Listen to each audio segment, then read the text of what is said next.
Path girl, my balls are chipper. Why are your balls are chipper? Did you put them in a wood chipper? Ah, God. You said they're chipper. I said they're chipper. I didn't say they're in a chipper. Jesus. Well, I'm not. fine. I mean, that is a level of CBT that I don't condone. I don't think people should put their nuts in a wood chipper. There are a lot of dudes out there, though, that literally will let a dominant destroy their testicles, and that's a thing. And I'm just gonna say no. I meant chipper, like they're happy. It's a not too cold, not too warm. You know, it's storage is kind of cool. I gotta finish the song today. I'm chipper. The balls are chipper. No, not a fucking balls in a chipper. Now I have that visual. Wait. If you're happy and you know it, clap your balls. I don't hear anything. If you're happy and you know it, clap your balls. Hump. You ever do that? Well, let's get into the show, and I'll ask the big question when we get into the show. Okay. 1, 2, 3, 4. Do you feel your sex life is quite lame? Scared that your desires might be strange? Come and join the kinky world of play. Perverted Podcast. Hello and welcome to Perverted Podcast, the show where we explore the adventures of the kinky lifestyle, sex, and hanging balls. Recording on Zencaster, where I would love it if after dinner we would start unbucketing our pants after Thanksgiving dinner and just keep going. So I'm Path Girl. I'm Count Boogie. Yeah, like I think I don't know if I'd want to be. I don't have a lot of family life, but I don't think I'd want to be at a family dinner where the unbuttoning of the pants started. They kept just going down. But it'd be kind of cool to be like with friends that, you know, orgy kind of thing, you know, people that I could, you know, and it's like, hey, well, all right. Usually the old people start around the table like, oh my God, I'm so stuffed. And they do that button, but it's just like, you know, if you got sexy friends, you can just keep going. So Yeah.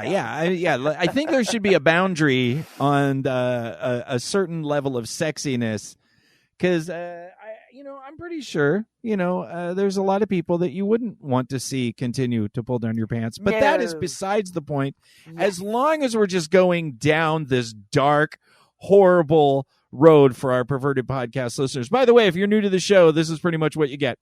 So I do have a question. Sure. Because I don't know if I have asked you about Donis's balls because it's important. You are married now.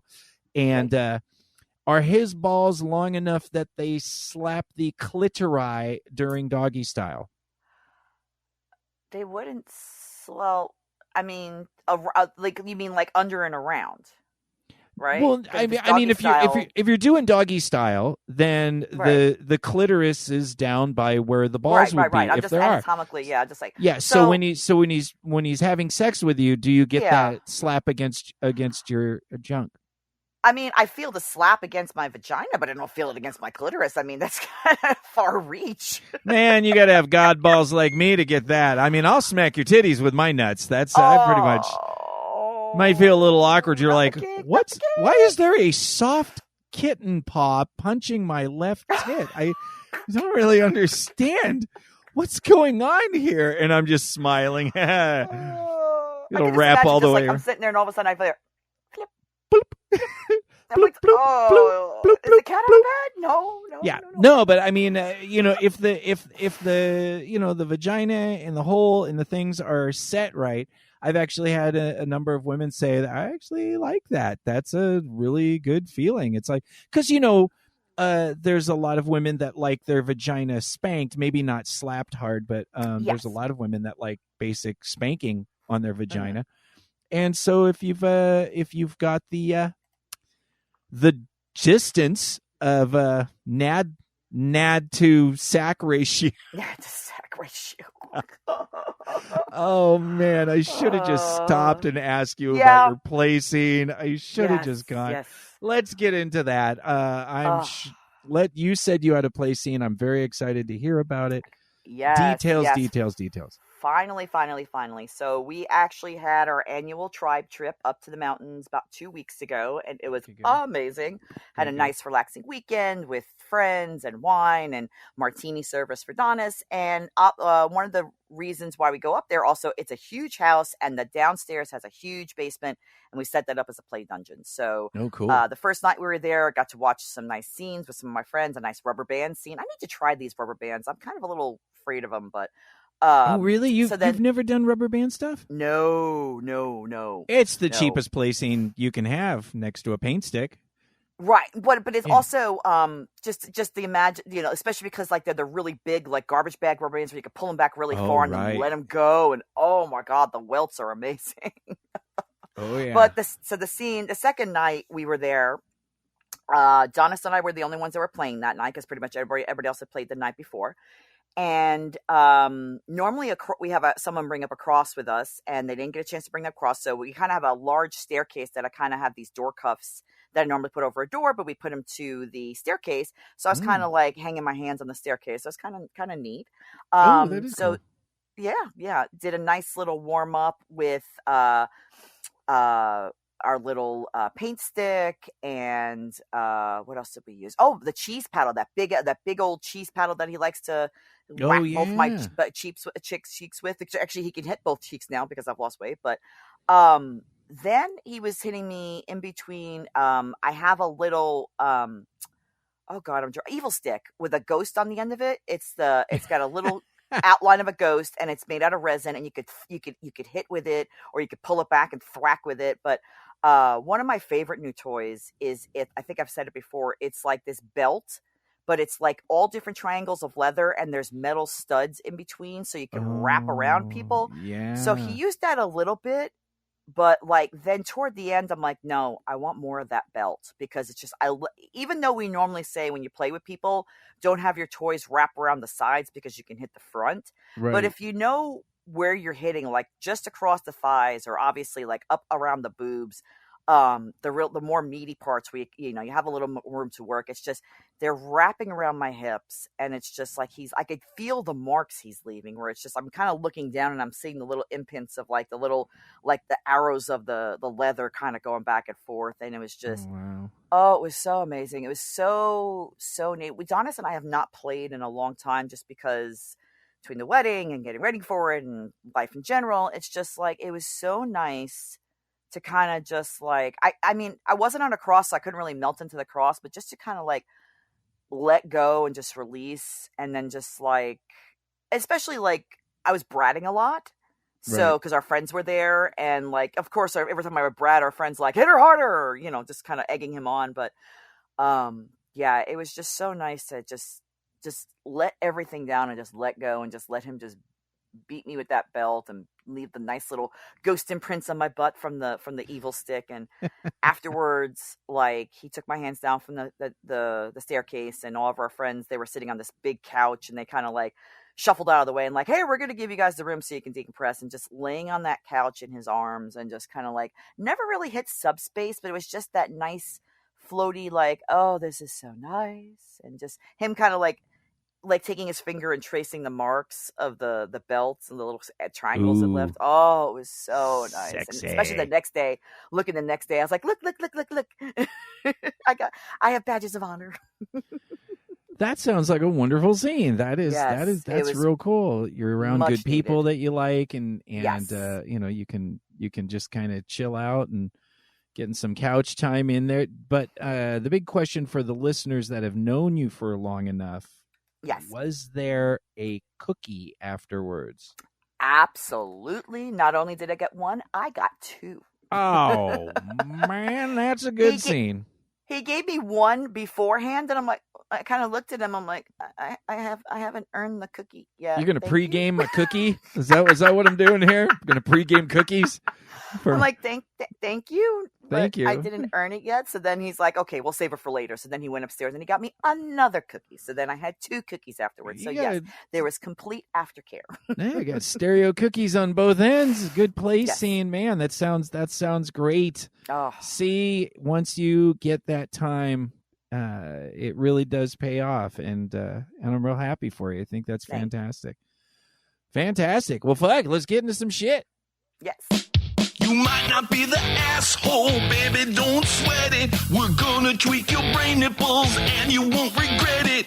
Talking about your stuff that you're asking all about on Reddit. Okay, this is one that you and I, unfortunately, I know we've heard this story numerous times in this community. Kind of a new spin. So when I saw this, I was like, what? It's a little bit, I've heard this. I've been involved in this. It is one of the more common things, and it is a consequence of being really excited about your kinks, or it's a consequence of really going, I want all of my closest friends and family to really know me. They need to know me. And we're going to find out here, it's not always the case. Sometimes you just got to shut the fuck up. But here's one where they didn't, and let's dig into it. Did I do the right thing blocking my friend after she said she didn't feel safe around me because of my kink? In stereo. Strap in, folks. Strap in. Here's a story we hear, unfortunately, a lot. Okay, so this literally just happened a few days ago. Still kind of sick over it. I've been friends with this girl, Elle, for like a year. We clicked pretty fast, talk about everything. She's had some really heavy sexual trauma, and I've always been super mindful of that. Like, I never bring up anything remotely sexual unless she's the one who brings it up. Good tactic. Good tactic. Okay, good. So last week she starts asking about BDSM stuff. Oh, shit, here it comes. Out of nowhere, she's like, I've been seeing people talk about it online, and I don't get how it's not abusive. Consent, sorry. Once again, this trap has now been baited. Without her knowing it, he should know this. And I was like, I mean, I can explain it a bit if you want. Please don't. It won't matter. Please don't. She said, yeah, I want to understand. No, you don't. No, you don't. You want to understand? No, okay. So I tell her the basics. Safe words, consent, trust, aftercare, cookies, how it's all negotiated. And man, her whole face just changed. Not in the way we hoped. Not in the way you hoped. She got quiet for a bit and then hit me with, how can you want that? I tried explaining that it's not about real violence and it's like mental trust thing, but she started going off and said people like me normalize assault and that I was a part of the problem. Oh, boy. Here it goes. I was like, you asked me about it. Now you can't backpedal now. You can't play dumb now. I didn't bring this up to you. And she goes, well, now I can't unhear it. I don't think I feel safe around you. Oh, boo-hoo. And that's when I kind of lost it. I told her that she was really unfair and that she was projecting her trauma onto me. This is not going well.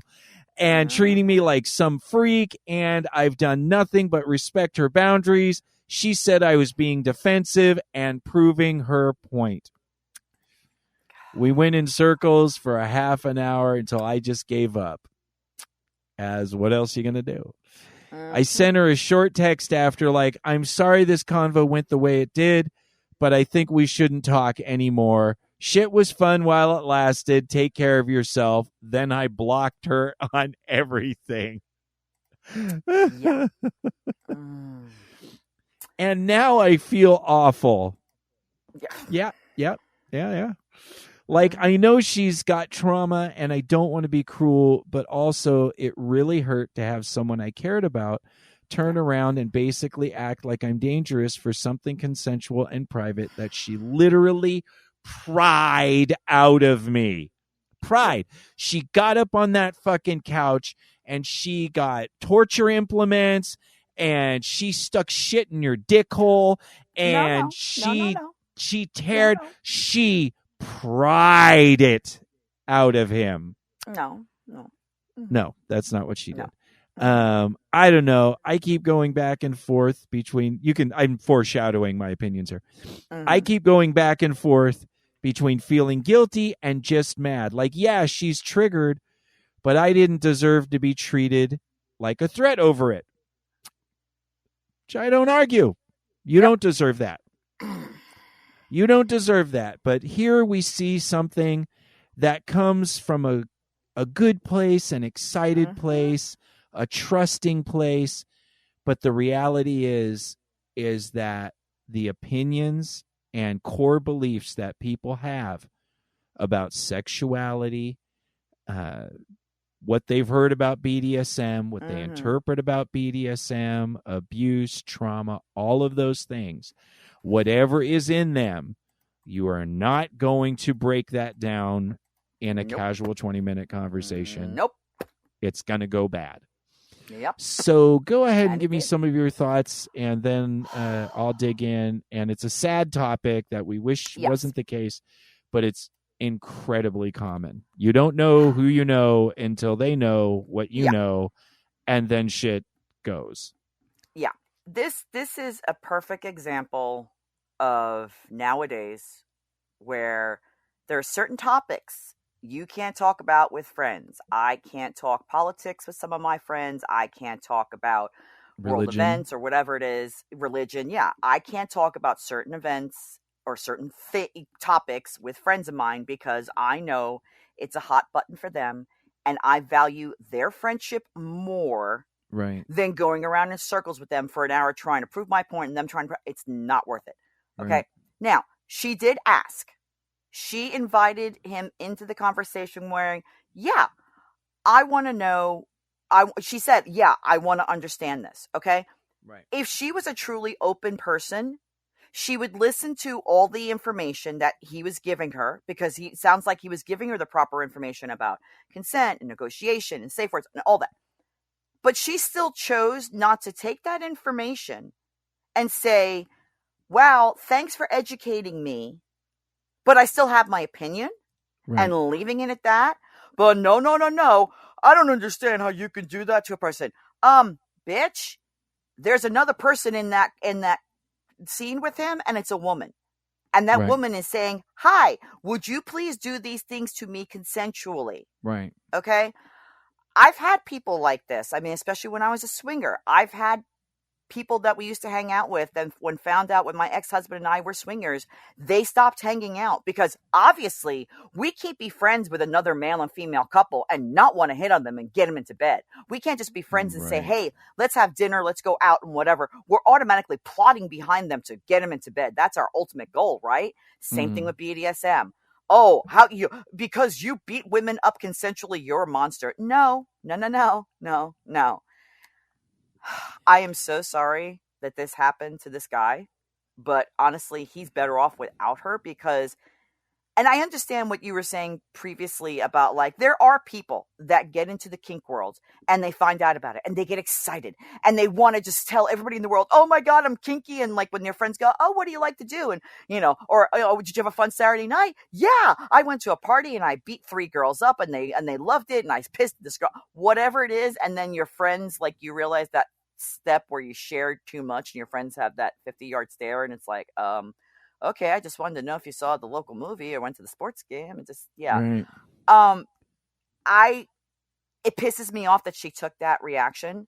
And honestly, you're not going to change her because she's just set in her ways. And we know the reasons why we do kink. Okay. Right. Majority of people do kink because it's a release for them. It lets them work through trauma. We all know the reasons why we work through kink. And the people who are new to the show, please do your education. It is not just somebody beating someone because they want to physically hurt somebody. There may even be play scenes where it looks like that. But at the end of the day, the majority of kinksters are normal people who have something they want to do in a scene. And it is 2 people agreeing to and negotiating that scene. And afterwards, there's cookies and aftercare and downtime to talk about what went wrong, what didn't went wrong. This girl, I'm sorry, you're not going to change her mind. I hate that he lost a friendship over it, but he's better off without her. I had a feeling you were going to be very strong on this opinion, and it pisses me off that she couldn't listen to him. I and agree to disagree. Understand. I'm also in this lifestyle with you, so I understand the idea of not liking when people judge you for what they are ignorant of. Yeah. But that is a way of life, and that is a reality of things. Here are some things that I would throw in from this. First off, he got suckered into a conversation and then started trying to explain everything instead of teasing the waters. This is somebody with a lot of sexual trauma that he knows has things. He could have just said one thing and directed it towards, what do you think about the women that say they want this? And maybe talked about that a little bit. And are they, because then he would find out quickly if she was, because what he did is offered right away. And this is a natural instinct to want to defend. It's a natural instinct to want to defend and say, no, these people are not all like that. Even though I don't know all these people, I'm going to defend because it points a finger at me. You have to make a choice in that position to go, do I need to defend this? Because in defending that, are you also coming out to this person as a kinky person, which is now a double? So you can start that defense and say, well, what I've read about it is blah, blah, blah, and so now you still haven't committed completely to coming out. And now you're testing the waters to see if they're open to actually having their mind get new information, or they're just looking for an excuse to condemn you. So there's definitely better ways than just jumping in and going, well, I'm kinky and this is what I do. And she loves it. And she tells me she loves it, or I'll beat her more. There's a lot of ways to enter this conversation if you're going to do that. Right. But the reaction that this person had is incredibly natural. The things, none of this surprises me because of the trauma she had, and that he knows the trauma is there. Are there other agendas here? Because it's guy with female friend. Is he kind of hoping that I'm going to turn her to kink and then I get to spank her? No. I don't understand the whole friend with a female thing without there being some sort of play involved. I know people do. I have friends that I've had for 20 years that I've never touched, but it doesn't mean that it doesn't mean in the back of my mind I would spank you, Path Girl. I would absolutely. I mean, we may not have sex or whatever, but I don't have a friend. Kathy, there's no friend that I have that's a female that I wouldn't play with. Right. So that's always kind of there. So. And it doesn't mean that I'm going to push that or whatever. And I know we're not going to play, and Kathy and I are never going to want to play, and blah, blah, blah. But it doesn't mean that that's not there, that there's not a certain part of you that wants your friend who you care about to all of a sudden embrace kink. Right. Even if it's not to play with you. So that's very dangerous when you're coming into this type of conversation. Is to go, I want everyone, because it's something that I love doing, and I think it's great, and it's helped me as a person, and I am a better person because of my time involved in kink and the negotiation, blah, blah, blah, all the things we learn. But they may not be ready to be that. And when you come into that shock is incredibly normal. I've seen it a bunch of times. And the thing about blocking is the thing that bugged me. Yeah, that's a little... It didn't give her a chance to reset, because you just all of a sudden took your friend who you care about or say you care about, and I'm not defending her actions. Obviously, it sucks, and she reacted in a bad way. But she has no chance to decompress and go, okay, wait a minute, I got to think through some things, because this was exactly the case with Mew's mom. Mew's mom had to go to therapy for like a couple months. Wow. When Mew came out as kinky. And believe me, I was not going over to the boat, because they live on a boat. I was not going over to the boat for a while until the mom kind of dealt with this and then decompressed, because her first reactions were, oh my God, my daughter's sick. She needs help. I'm a Yes. bad mother. And those are normal reactions when you Yes. have in your head that kink and BDSM is all abuse and it's bad and there's no consent and, and all of a sudden now somebody you care about is doing it. Those reactions are based on what you know. Right. So sometimes people need a minute to swallow the information. They True. don't react well when it first comes out because you've all of a sudden blown them out of the water. So maybe giving a little bit of a break and then asking, hey, do you want to work through this and talk through this? Right. And then allowing that to then be like, no, I don't trust you anymore. All right, friendship over. Fucking not a big deal. I'd rather know. I would absolutely rather know. But I do understand that if you block somebody, you don't give them a chance to kind of say, wow, I had a lot of trauma, which and I reacted probably more than I should have. And, maybe it pushed them into their research, because that's exactly what, Muse Mom did. She went, started talking and looking up shit online. A lot of people do that.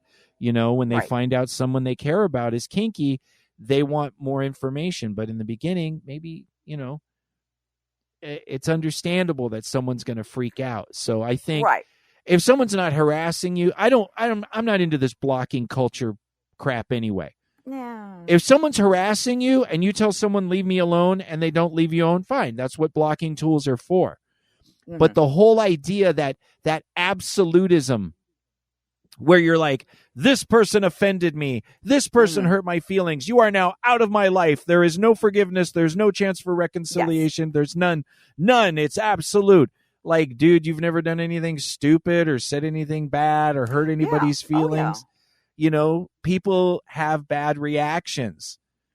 So, I mean, if it's somebody that you don't care that much about, then fine, get rid of them, okay. But if it's somebody that you really care about and you feel really cares about you, there's a chance to at least go back and have a discussion. That's my opinion. Well, and this brings up one thing that, we're both survivors of sexual trauma. We both have our stuff. Right. That didn't give her the right to fucking kink shame him. All right. That's besides the point. But absolutely. One of the things I learned about when I was going to therapy with my ex-husband trying to work on our marriage is there's listening to comprehend and there's listening to react. She was listening to react because she had this preconceived notion of BDSM's abuse. I don't care what you say. I don't care. You could bring up 50 women that say, I love it and whatever. Fine. Right. She has this preconceived notion. You're not going to change her. That's fine. I think what we can learn from this, and this is something I've really tried to practice when I get into discussions with friends or even Donis, where there's times I'm so hot about a subject, I'm not even listening to the words that other person is giving to me. Right. I pick out one part of the sentence and I react to it versus I'm listening to comprehend and, hey, I don't like your opinion, but if you want to tell me why you have said opinion and I can maybe understand why you have that opinion, I may not agree with it. And I'm still going to say, hey, we're going to agree to disagree, but I value your friendship and you have that opinion and I've given you the information that could change your mind and hopefully would. But if it doesn't, okay, cool. The friendship's what's more important. Right. I wish more people would just listen to comprehend and not just pick out the one or two words and then go, what the fuck? And just, no, let them finish a sentence. Like you said, let it sit a minute. Even if it's something you don't agree with and you want to rip this person's head off, let it sit a minute. Or even like you said, hey, he followed behind and said, hey, I'm sorry, blah, blah, blah. She's got his phone number. She can say, hey, listen, I kind of overreacted. I'm sorry. I have some very strong opinions because you know about my history, but we're just going to agree to disagree and just leave it as be. But I the only thing I could take from this is just, it's a reminder to me that when I'm very hot or when I'm like you said before, tease the waters. There's been plenty of people that like at work where they've like tried to bait me. They know something's in my life. They can't put their finger on whether I'm a swinger or a kinkster or whatever. But there are some people I know at work, not my bosses, but like coworkers, that they'll like start making suggestive comments and I can see them kind of looking over and I just don't do anything. And it's just like, because I know I'm not a safe I can't have a safe conversation with them. Whereas other friends of mine who are kind of like, hey, I saw you out with so-and-so, what's going on? Or I saw the marks on your back. And, those are people that I can kind of test the waters and go, oh yeah, I had a fun Saturday night and just kind of like gauge what their reaction is. But you have to be able to stop and just kind of put little breadcrumbs out in the water. And then if you see they take it hook, line, and sinker too fast, like, back that conversation up and just stop it right there if you value that friendship. Nobody pries nothing out of you. That's where it's like when I hear that drama, oh, she pried it out of me. Dude, no, she didn't. No. She asked you, and you could have said no and said, I don't really want to talk about this because of this. And then if she continues to push that issue, then you can decide to end that conversation or say, I'm just not going to talk about these things because I don't want there to be. It's shut the fuck up is pretty much a really good tool that most of us don't use, including myself. Yes. Because I want people to accept me for who I am, and I'm constantly rejected and unwelcomed because of who I am. Right. And I have been my whole life. But in the same exact sentence, I have to also acknowledge I have chosen to be this. I have chosen to be an antisocial rebel, nonconformist, alternate lifestyle, shock comedy, saying shocking things. I know that I antagonize. Right. And so because of that, I can't be too butthurt when people reject me for it. True. And if I wasn't an antagonist, I would just be kinky and shut the fuck up. I don't have to tell. Nobody needs to know what your sex life is. Yeah. I mean, if you have a super bestie and you guys talk blah, blah, blah, blah, all right, the people that are your closest friends, then you want a closest friend that at least accepts you for who you are. Right. But your other friends, your coworkers, your family members, that's a big one. People are like, I need my mom and dad to know who I am. No, I have to tell them. No, you don't. Nope. You don't want to know when mom is anally fisting dad at night. No. You don't want to know. Nope. Man, your father took an entire fist. We just used the Crisco. Have a cookie. I have a cookie. Yeah, maybe there's just some things that you don't need to know. As long as your partner have other people to know, as long as your partner knows that you guys are connected and it's consensual and you're working through and you're doing the things that we talk about and that are supposed to be, that's good enough. Everyone doesn't have to know everything about you, and it's hard. It's hard to hide it. Yeah, it's very hard to hide. Sometimes you just got to shut up and let them. And what is the big deal if this one person thinks BDSM is bad? Mm-hmm. Do I really need to be the defender? Do I really need to risk every relationship so I can be the hero and say, no, you're wrong? Nope. That's the preacher in me. It's gotten me kicked out of a lot of places. Standing up and trying to do what was right has a lot of consequences. Yeah. So you can just smile in the corner and know what the truth is. Yeah, Just be confident that you know the truth, and this person is flat out wrong. And they're entitled to their opinion, but you don't have to protect her from herself. So yeah. This was awesome. As soon as I saw this, I was like, "Oh, this is so good." It's so. I was tragic. like, "Oh, this is so good." Just, but it's a reality, and we go through it a lot, and we've heard about it a lot, and I hope this works out for them. And I put most of my notes into that comment section, so maybe he'll unblock her and give her a chance to, decompress. Maybe if the relationship's further. Yeah, hopefully she'll actually do her own research, even if she doesn't agree with it. Maybe just get fucking educated and just say, okay, I don't understand it. Agree to disagree. I love you. You're my friend. Ta-da. Yeah. And once again, it's Christmas is coming up. So that's another, stamps are expensive. So that's one more Christmas card I don't have to send. Woohoo! Save money. Yeah, save money. I don't need people that don't accept me for me. Amen. But I also don't need to throw fuel on a fire that I know is very likely to combust. Yeah, you already have a dumpster fire of a life, so Yeah, I am Yeah, a god. so do What are I, you talking Twig. about? I am a god. God damn it. you are the god. You're the leader of the Church of Cock Game, man. Hallelujah. That's right. Holla goddamn ludia. Gonna baby wipe my balls now. Baby wipe my balls like a bass guitar now. Gonna baby wipe my balls now like a bass guitar. She is an aggressive color. Can you hear the coloring? Just like fucking grinding on it. She's all, now you will have fucking hair. You're gonna get this fucking pencil coloring, you bitch. Fuck. Look at that. Fuck your lines. Aggressive coloring, man. No, into. Mina, we can't hear you coloring. But thanks. She's so Thanks anxious. for- Like, she goes, what? Can I like play video games while I'm in? I'm like, abso-fucking-lutely not. And she's like, fine, I'm gonna color. Dude, so now she's what are you talking about? Mew used to play video games in fucking foursomes. Okay, but what? Mew had 2 orgasms, and she's like, I'm kind of done. And literally, there'd be like 3 girls on the bed and me doing work. And she would have 2 orgasms, and then she would slip to the back of the bed. And you Wow. would see her grab her laptop. Wow. And I would just take other girls, and then every now and again, like all of a sudden, I'm like, "You're Minecrafting, right?" And she's like, "Yeah."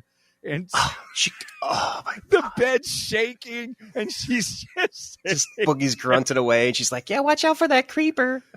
every now and Unbelievable. again, she would look down and pet a head, or hold You're a doing hand. great. Keep sucking You're there. doing Yeah. It was the greatest fucking yeah. thing ever. The problem is, we'll do foursomes, baby. Don't worry. The problem is that when she plays video games, Mina has a tapestry of vulgarities that would rival any filth-based comedian that you could dream of. The stuff that pours out of her mouth is terrifying. That's amazing. Yeah. Uncle Creepy lurks around your bedroom. Once you're in his clutch, he penetrates the places where your mama said that good girls shouldn't touch. Indubitably. Uncle Creepy, I feel like I must now give you a moniker worthy of somebody of your achievement. I'm kneeling before you. I've reached the enlightened stage. I am on my knees. I'm not dubbing you with my penis. That's not going to happen. But I will dub you with whatever Perverted Podcast sword. And I go, I, Count Boogie, leader of the Perverted Podcasts, now dub thee, Uncle Creepy, officially a Perverted Podcast zombie apocalypse master. Yes. Arise, Azam.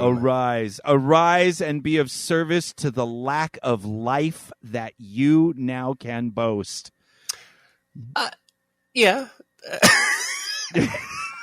That's pretty much. I was going to be like, no, Boogie, I've got a life. And it's like, no, I don't. So No, you don't. If you've listened to 439 episodes of Perverted Podcast, then you definitely have no life. But if you've recorded 439 episodes, you surely have no life. Yeah. So you have become a peep. For our newer listeners out there, we have a certain little game that we play with our listeners that you get certain levels of achievement based on how many episodes of Perverted Podcast you listen to. If you are a zombie in training, that is only 20 or more episodes.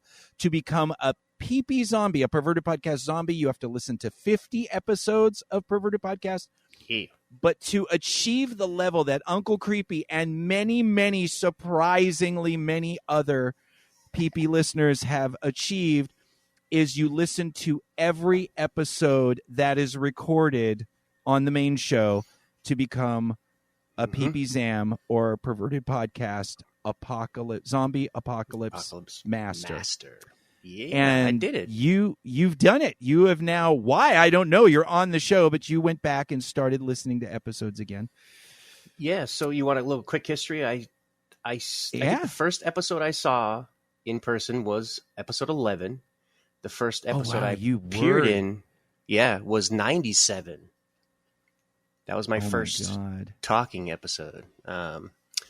And so I'm going through, we're a lot of listeners don't know, but we're starting to archive everything that's happened at all 400 shows. I have a long commute now, so I have about an hour of free time to listen. So I pop in an episode, and it's interesting to go back and listen to all the stuff that I missed, and I'm just like, what the fuck was I doing? And then it's like, oh yeah, I was being a little dungeon freak. Yeah, you were doing it. It's amazing to go back, and for the listeners that aren't here prior to the show when Uncle Creepy and I are talking, he gets to tell me how many times he screams at the radio and says, "God damn it, Boogie, shut the fuck up." Sometimes yeah, I get it. I get it.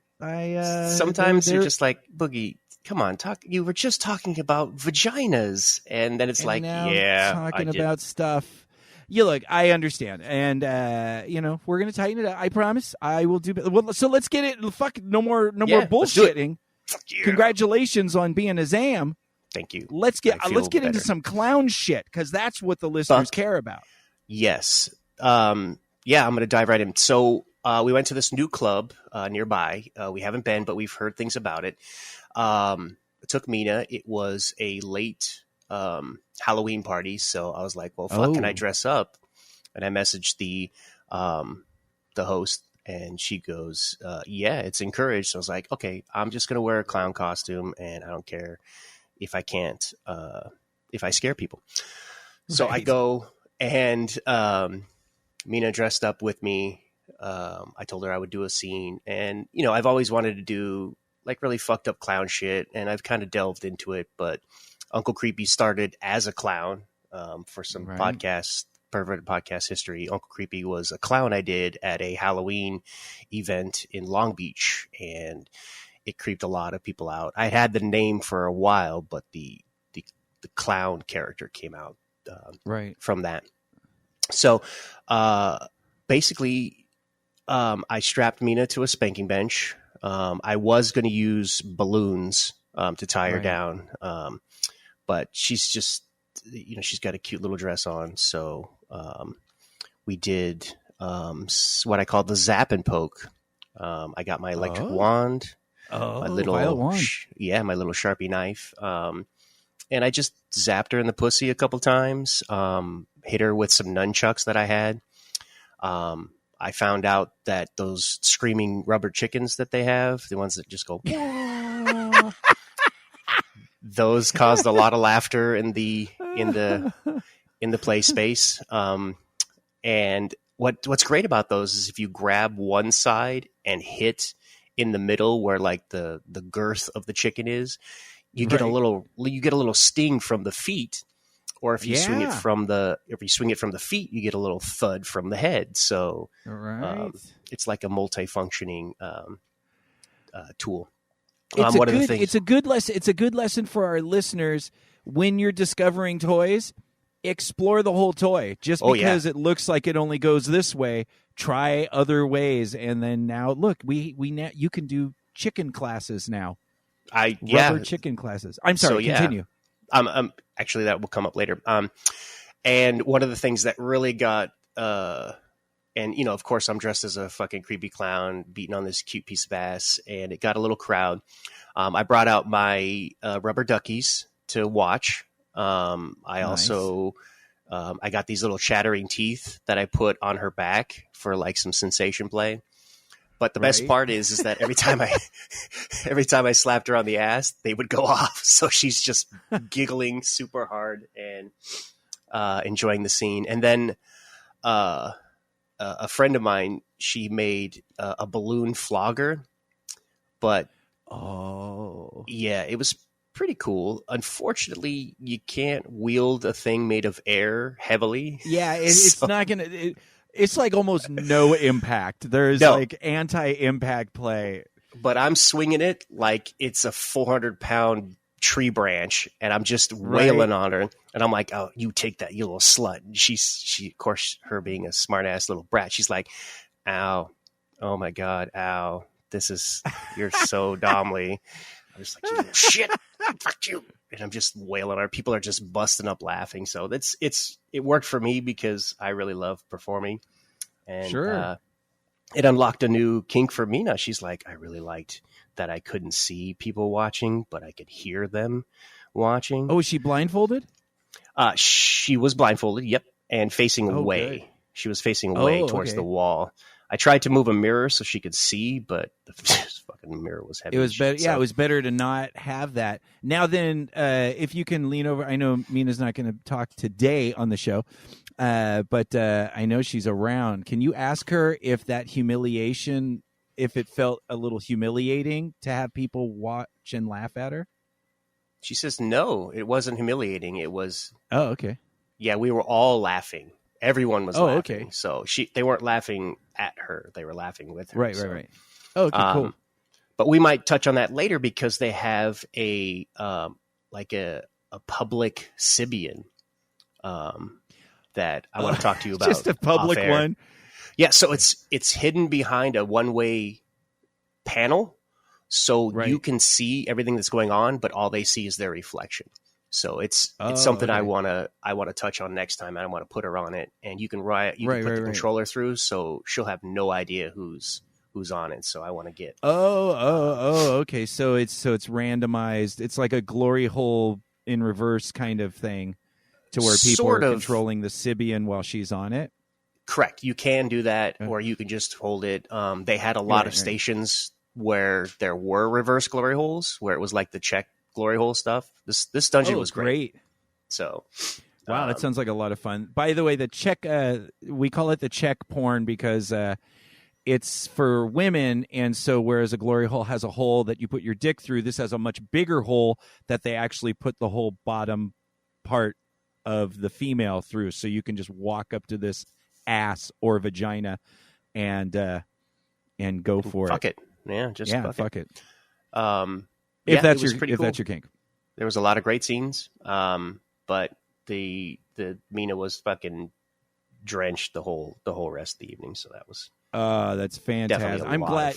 I love clown scenes. I love when they excite people, because so many people, it's like half and half. Like half the people love clowns and half the people despise clowns. Yeah, isn't it the greatest fear? Like, the clowns are the number one fear that most people. It's one of say. them, yeah. As far as creepy, besides all the heights and close spaces and stuff like that. As far as like people and monsters and stuff, clowns are way up there.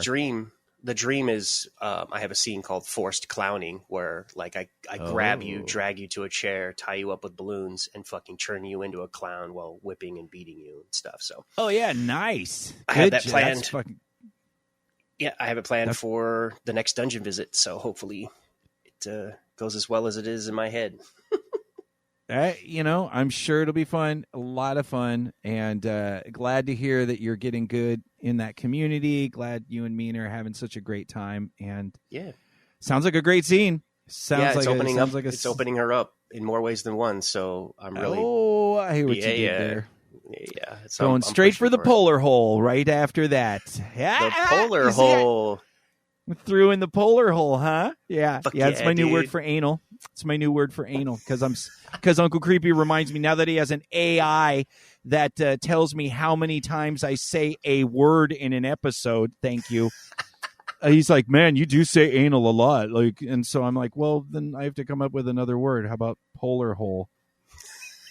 And it works. No? Because I know exactly what you're talking about. Yeah. The polar hole? Okay. It's not as good as vagizen, but, I'll take it.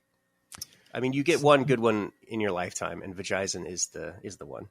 Vagizen is pretty good. Brofinger I like, but, I still use it. She ripped off her collar in a fit of rage. Now what? That is the topic we're going to be getting in today, ladies and gentlemen. I am afraid of this topic. And I am afraid of my attitude towards this topic. So I will try to go through this without just my personal feelings, but seeing the bigger picture for people's long-term relationships.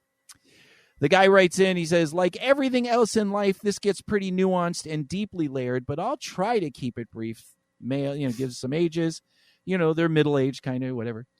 In a relationship for just shy of 2 years, engaged, moving in together. She's been my collared little brat sub since probably 6 months in. Real life is taking a toll. and we've been quietly drifting away from kink, but still having great vanilla sex. Good for you. She is packing her things to move into my place the other day while I was at work. She tried to load up her car, bags started ripping, things are falling out. She fell down. She's stressed out beyond belief. And when this happens, she lashes out at the person with whom she is closest, aka me. So lots of angry text exchanges while I'm at work. And she says I abandoned her and I'm breaking her heart because I'm making her do this all alone. I'm not.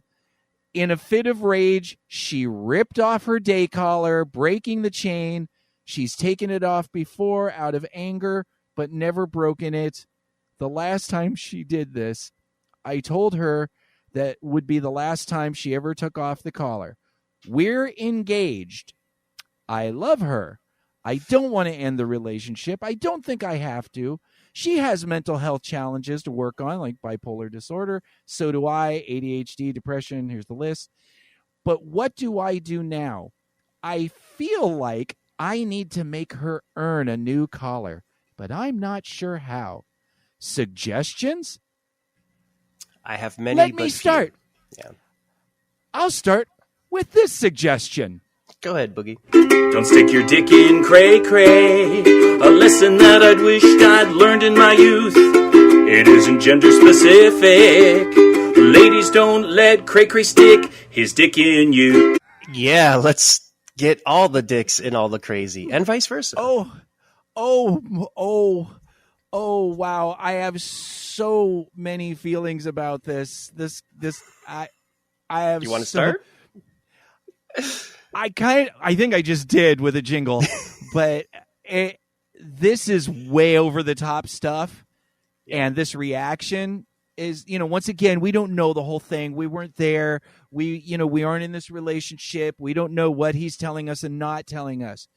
But by the way it sounds, the collar is the last fucking thing you need to be worrying about right now. Yeah. The last thing. You go ahead.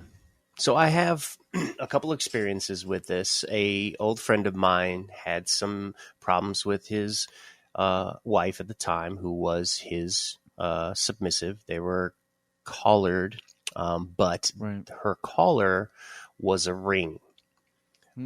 She would get upset at him, and one day he called me and he's like, I don't know what to do. She's upset. She took her ring and she threw it on the ground and left. And through the course of talking and everything, I said, well, do you still want her? Do you want all this stuff to happen? And I said, well, when she comes back, you need to tell her that she is the one who needs to pick up that ring off of where it was and either give it back to you or put it back on. And then you can have a discussion on where you go from there. I feel that that's something that, before, maybe even while this situation gets worked through, maybe the collar should sit in a little drawer somewhere temporarily, because there is a lot going on with this poster before that collar complicates even more.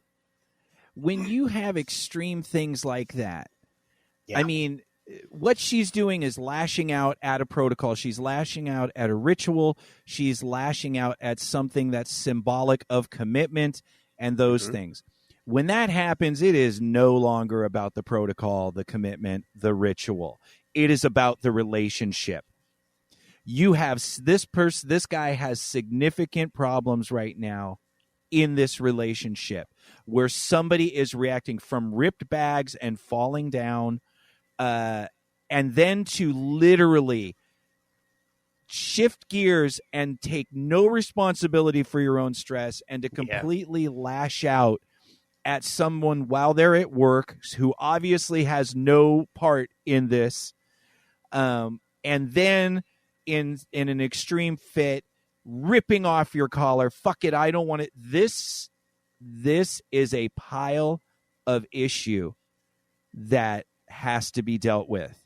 Yeah. You should not be marrying this person that does this.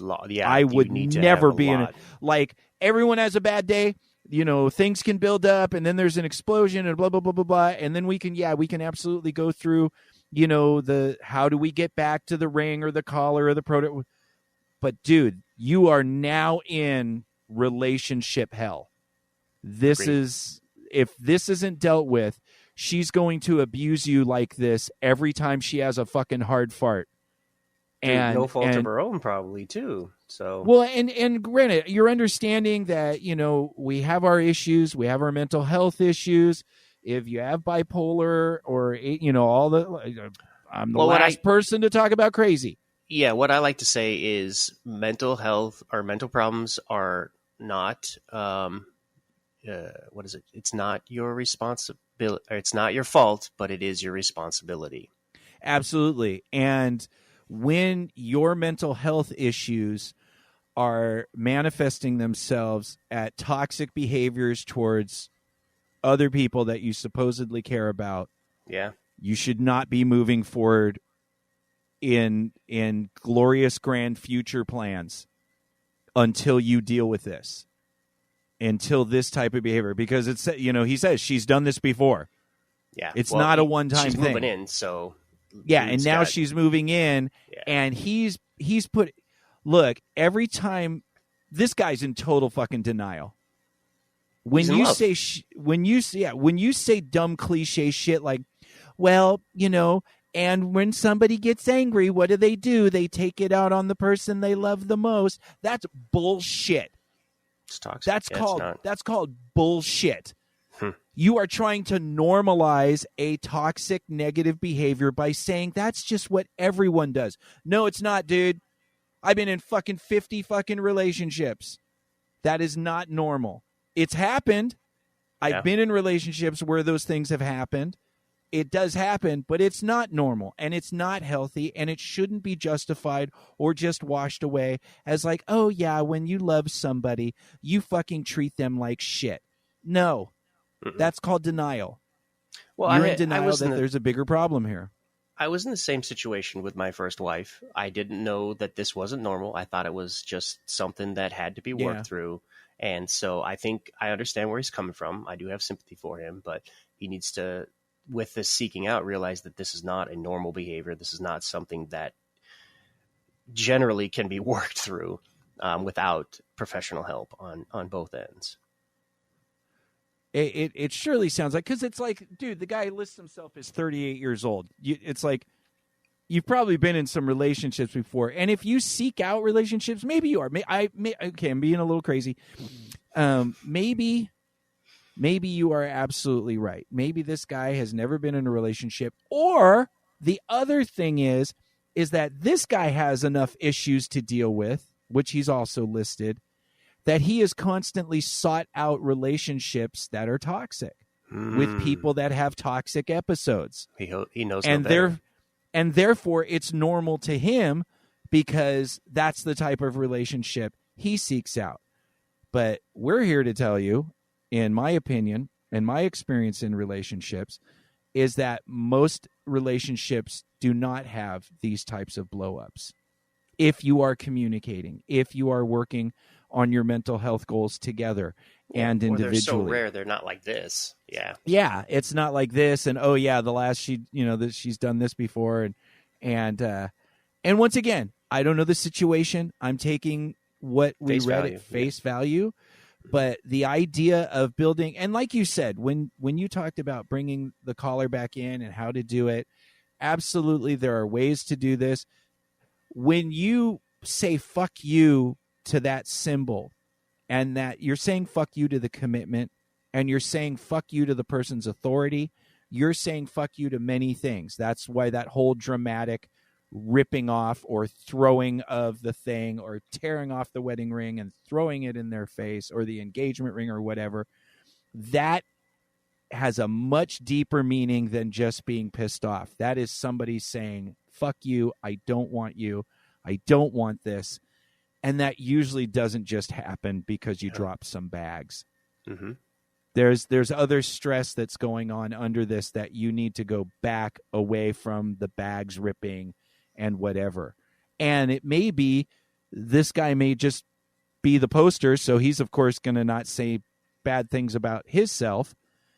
What are you contributing to this?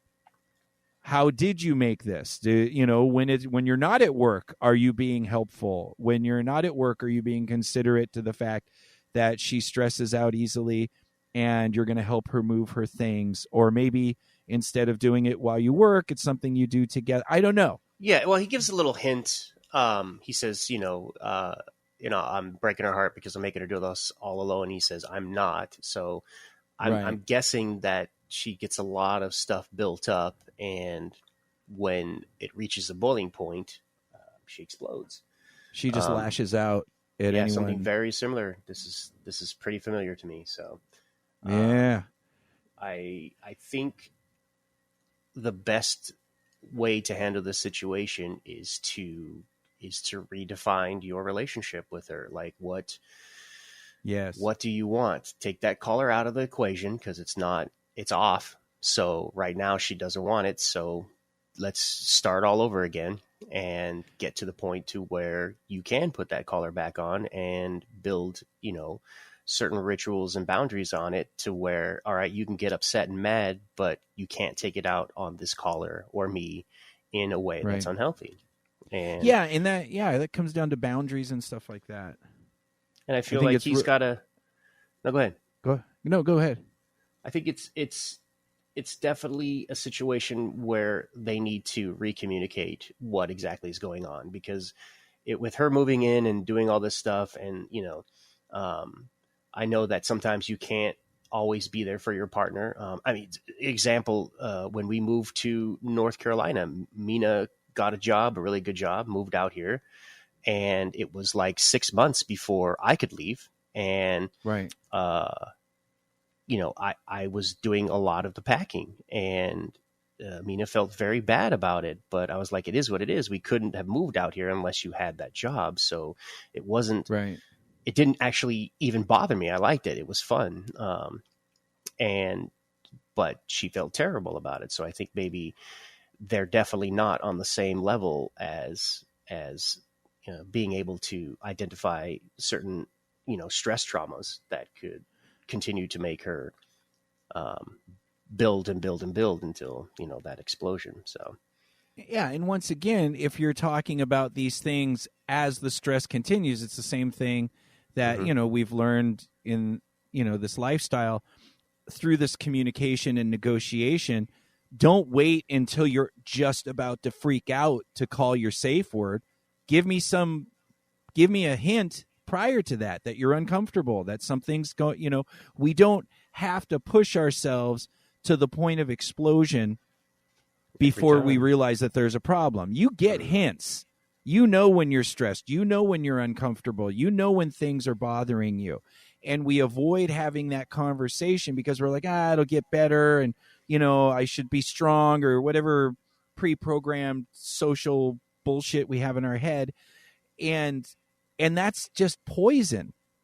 That's just lighting the fuse and just watching that fuse go down the trail. It's almost to the powder keg. It's coming to you could literally at any point just walk over and snuff the fuse and say, hey, the fuse is burning right now. And even if you don't know why or whatever, and address that. Don't get caught up, because I see this a lot. And that's maybe why this pokes me so much, is because not only are they struggling in their kink relationship where they're laying back on the kink stuff, they're focusing on a wedding and being engaged, which is a commitment on top of another commitment. Not only you're already not into the dynamic anymore, and you're still going for this other what's with all these being taken away from it's all future stuff. This is all future stuff. And right now you need to focus on the here and now. Yeah. Because if you don't, you're saying the real life is taking its toll and we're quietly drifting away from kink. let it happen. It focus on the important things right now, which is moving in together, figuring out your relationship, dealing with your mental health, and stick with that great vanilla sex. If you pound her, her polar hole, and it's awesome, and that's really good for you, stick with that and slowly start slapping her ass a little bit more, call her daddy's little good girl, that kind of stuff, and work your way back towards it. But make sure that first layer of, not so much mental stability, because who the fuck has that, but at least get to a point in which you're both comfortable with these interactions in kink, because I agree. It's just going to keep set your happening over and over again. boundaries. And set your boundaries. I would my foot would come down really quick in a situation. Maybe in my younger years, I used to tolerate that. I had toxic relationships, and I would tolerate those things. And now I'm like, you will never be in a relationship with me and treat me like that. That's not going to happen. So we have to go way back. Yeah. What would you, if this was your current partner, would you just be like, okay, we're not moving in together, you need to go back? What would you have done if you were this guy? In this moment, I mean, obviously, I'd like to be a little arrogant and say we wouldn't get to this point because we would have, long before we decided we were going to move in, long before there was an engagement, the second things started changing in the dynamic, where we started moving away with the dynamic, we would be addressing that. We would be going, okay, that's it. Because if we're both moving away from this, the collar is now just a burden and a commitment, and we're not going to deal with that. So we're going to either set down this dynamic to focus on the other parts of the relationship. So I feel that wouldn't. But let's just say I was, caught up in my own ego and stupidity and future goals and whatever, and this happened, it would be a complete reset at that point. It doesn't mean you're not going to move in, but we are going to sit down and we are going to have, like you said, we're going to talk about what is going on with you first that brings you to this point. And is that, because if this isn't managed, I'm not going to live with this. This is just period. Stop. Do not pass. I am not going to live with those types of behaviors. I'm not going to do those things to you, and you're not going to do those things for me. And we both need to have the strength to stand up and say, these are the things I will accept, and these are the things. And I've had women not date me because they don't like things about me. And that was them standing up for them and advocating for what their needs are and what their wants and desires are. And they have absolutely every right to do it. And whether or not I feel butthurt about it or not, if you don't stand up for yourself, then no one's going to stand up for you. And if you think that once you allow someone to walk on you, that they're not going to just fucking walk on you again, you're in denial. It's going to never stop. You have to deal with it now. Yeah, especially if they're malicious about it. It's definitely gonna.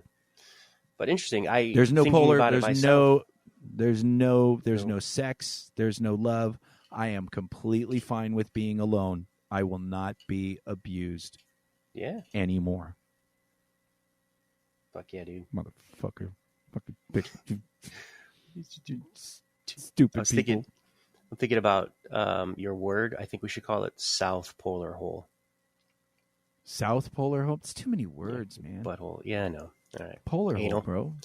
Anal. I wasn't really looking for notes, when I came up with no my notes? magic, Sorry, my new magic term. The Southern thinking... Oracle sunshiny polar hole. Yeah, I'm sure. Go ahead. Whatever. Make it better. I don't care. Also, bro indexes. No. Yes, bro. Yeah. Take away bro finger, and make it bro mandible digits. Perfect. I'm gonna leave now. Yeah, we should we gotta get the fuck out of here, Boogie. Keep it tight. Good segment. Don't stick your dick in Cray Cray. Don't let Cray Cray stick their dick in you, and please don't let things get to this level. Have the conversation first. Just talk. It's way less painful. Woo! And that is the end of show 439. Thank you so much for joining us. If you have any questions, comments, or topics you'd like us to talk about, please reach out to us at pervertedpodcast@gmail.com or find us on TikTok and Instagram under the name Perverted Podcast. And at FetLife, there is both a group and a page. Please help support the show by liking this episode and subscribing to the show. And don't forget to share the show with our kinky friends and help other kinksters like you find us, or maybe even with people who need to get educated about kink. Anyway, and if you'd like to support the show a little bit more, please go to our Patreon at patreon.com/pervertedpodcast and sign up for our $5 if you give a fuck level to become a pee-pee sugar zombie. And with that support, you get our show a few days early and our Patreon exclusive half pee-pee episodes, which now include extra Uncle Creepy and are only for our patrons. And of course, love and smushy kisses to our patrons around the world. Your support means the world to us. Thank you, fantastic listeners, new and old. Path Girl, thank you so much. Uncle Creepy, thank you for a great segment. And we'll see you guys on the next big show. Whoop, whoop.